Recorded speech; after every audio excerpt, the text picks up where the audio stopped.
ராவா தமிழ் சமையலுக்கு உங்களை அன்புடன் வரவேற்றுக் கொள்கின்றேன். இதுவரை எனது சேனலை சப்ஸ்கிரைப் செய்யாதவர்கள் தயவு செய்து சப்ஸ்கிரைப் செய்து கொள்ளுங்க.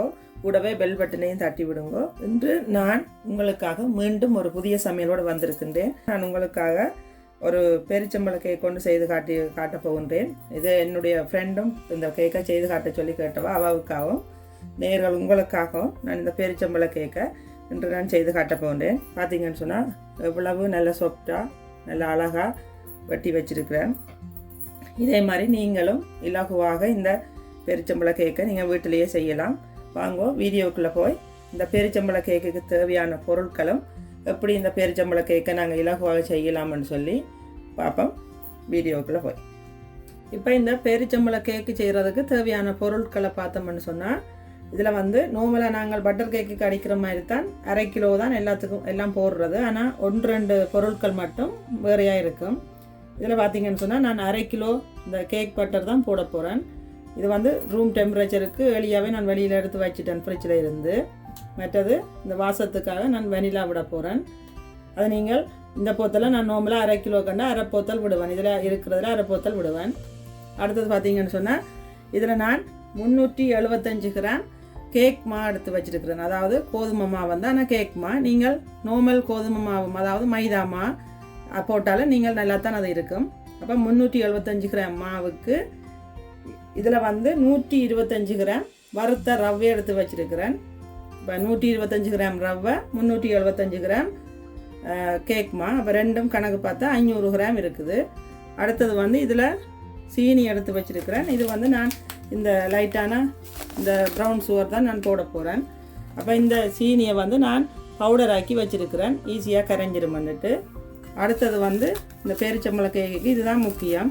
இந்த பேரிச்சம்பழத்தை நான் 250 கிராம் பேரிச்சம்பழத்தை விதையெல்லாம் நீக்கி போட்டு சின்ன சின்ன வெட்டி ஒரு 6 டீ பேக்குன்ற சாயத்தை எடுத்து இதில் ஊற போட்டு வச்சுனான். அதை நான் உங்களுக்கு காட்டுறேன் எப்படி செய்தேன் நான் சொல்லி ஊற போட்டு வச்சுருக்கிறேன். இது ஒரு 2 நாள் 3 நாளாவது ஊற விட்டிங்கன்னா நல்லா இருக்கும்.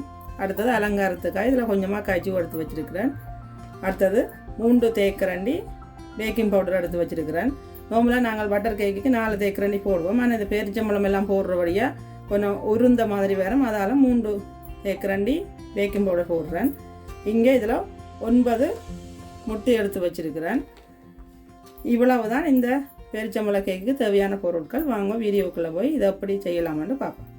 இதில் இந்த பேரிச்சம்பழம் எடுத்து நான் நல்லா சின்ன சின்ன துண்டுகளாக வெட்டி வச்சுருக்கிறேன், விதை எல்லாத்தையும் நீக்கி போட்டு. இப்போ இதை தேயிலை சாயத்தில் நான் ஊற வைக்க போகிறேன். அதுக்காக நான் இதில் ஒரு 6 டீ பேக் எடுத்து வச்சுருக்கிறேன். இந்த 6 டீ பேக்கையும் இதுக்குள்ளே போட்டு நான் ஒரு 1/2 கப்பு சுடுதண்ணி, இதில் 1/2 கப்பு சுடுதண்ணி எடுத்து வச்சுருக்கிறேன். சுடுதண்ணியை எடுத்து இதை இந்த சாயம் எடுக்கிறதுக்காக நான் இதை ஊற விட போகிறேன். இந்த சாயத்தை எடுத்து தான் இந்த பேரிச்சம்பழத்தை எடுத்து ஊற விட போகிறேன். நீங்கள் கணக்க தண்ணி விட தேவையில்லை.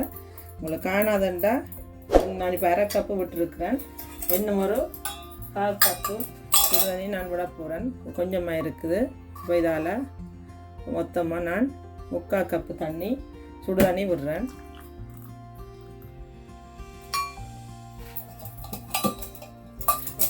விட்டு இந்த சாயத்தில் தான் இந்த பேரிச்சம்பழத்தை நான் ஊற விட போகிறேன். இப்போ இந்த சாயம் நல்லா கொஞ்சம் ஊறினது பிறகு நான் விட்டு காட்டுறேன். இப்போ நான் இந்த 3/4 கப்பு தண்ணி விட்டு டீ பேக்கை போட்டு 6 டீ பேக்கை போட்டு ஊற விட்டேன். நான் இப்போ இந்த பேக்கெல்லாம் வெளியில் எடுக்கிறேன். நான் இப்போ எடுத்த பிறகு இவ்வளவு சாயம்தான் வந்திருக்குது. இதை இந்த பேரிச்சம்பழத்துக்கு விட்டு நான் இதை ஊற விட போகிறேன். இது பார்த்தீங்கன்னா இதில் சரியா 1/2 கப்பும் ஒரு கொஞ்சமும் தான் கூட இருக்குது. இதை விட்டு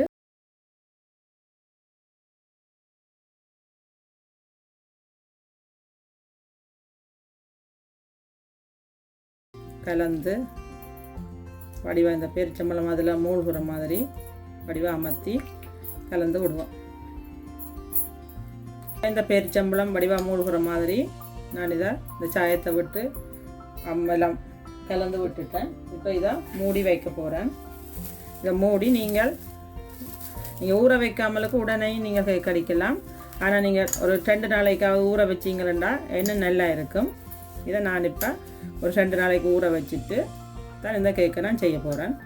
இப்போ இப்படி ஊற வச்சு மூடி வச்சாச்சு. இப்போ நான் இந்த தேயிலை சாயலத்தில் 2 நாள் ஊற வச்ச இந்த பேரிச்சம்பழத்தை ஒரு மிக்ஸி ஜாரில் போட்டு இது ஒருக்கா அடித்து எடுக்க போகிறேன். என்ன பெரிய பெரிய துண்டுகளாக இருக்குது கொஞ்சம், அப்போ அதால் அடித்து எடுத்தால் தான் உங்களுக்கு நல்லா எல்லாம் கரைஞ்சி வரும். அப்போ இது ஒருக்கா அடித்து எடுப்போம்.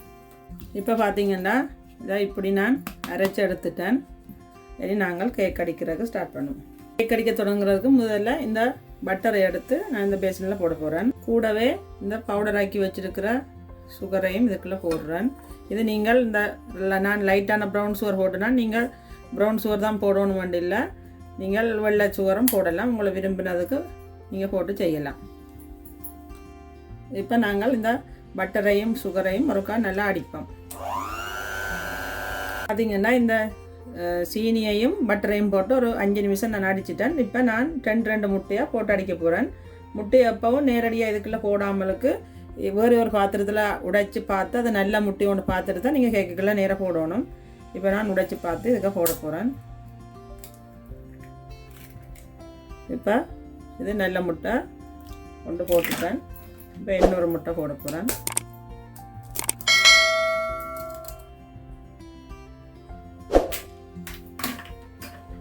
இப்போ இதுக்கு நல்ல முட்டை, இந்த 2 முட்டையும் போட்டு நான் அடிக்க போகிறேன். இப்போ முட்டையை போட்டு அடிப்பேன். இப்போ பார்த்தீங்கன்னா எடுத்த முட்டையெல்லாம் நான் அடிச்சிட்டேன். இப்போ நாங்கள் அடித்து வச்சுருக்கிற இந்த பேரிச்சம்பழத்தை இதுக்குள்ளே போட போகிறேன்.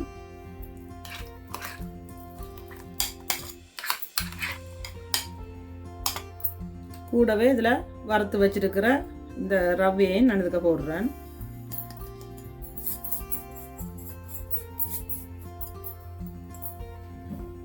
இப்போ இந்த இதுக்குள்ள போட்ட பேரிச்சம்பழம் இந்த ரவையையும் நல்லா ஒருக்கா அடித்து விடுவோம். இப்போ பார்த்திங்கன்னா இந்த பேரிச்சம்பழம் இந்த ரவையெல்லாம் போட்டு வடிவாக அடிச்சிட்டேன். சரி, நாங்கள் மாவும் பேக்கிங் பவுடர் மட்டும்தான் போடணும். இப்போ மாவை பேக்கிங் பவுடரோடு போட்டு அரிச்சு நாங்கள் எடுத்து வச்சுக்க இந்த மாவை இதில் அந்த அரிதட்டில் போட்டு பேக்கிங் பவுடரோடு சேர்த்து நான் அரிக்க போகிறேன்.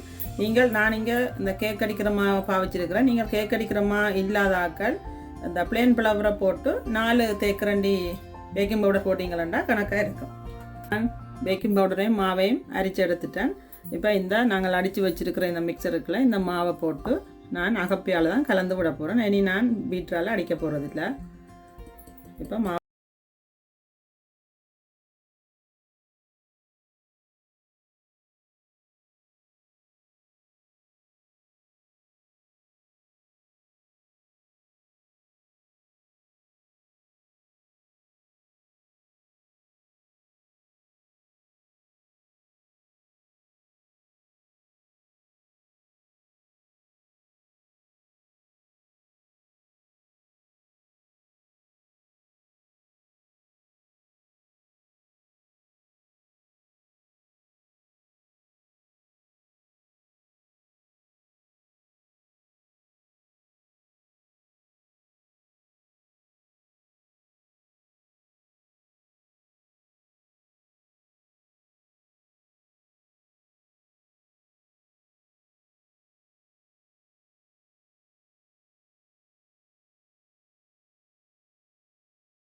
இது மிகவும் சுவையாக இருக்கும். இதை நீங்கள் குழந்தை பிள்ளைகளுக்கெல்லாம் கொடுத்தா மிகவும் ஒரு சத்தான ஒரு கேக். இது பேரிச்சம்பழம் வந்து உடம்புக்கு மிகவும் நல்ல ஒரு பழம்.